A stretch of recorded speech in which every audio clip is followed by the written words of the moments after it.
Good afternoon, everyone. Happy Independence Day.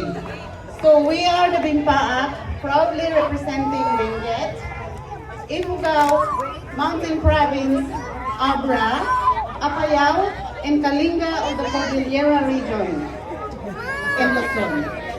Today, we are honored to present Sakpaya, a traditional Cordilleran dance inspired by Kalinga cultural expressions. It is a Thanksgiving dance inspired by a bird often seen soaring above the rice terraces. It symbolizes freedom, abundance, and gratitude for nature's blessings and bountiful harvest.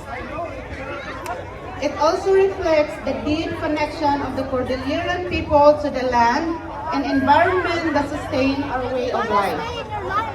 After our presentation, we warmly invite everyone to join us on the dance floor for a community dance.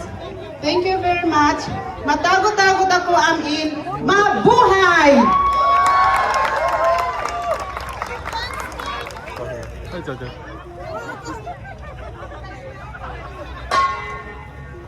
Just stay there. Stay in there. Get your PI.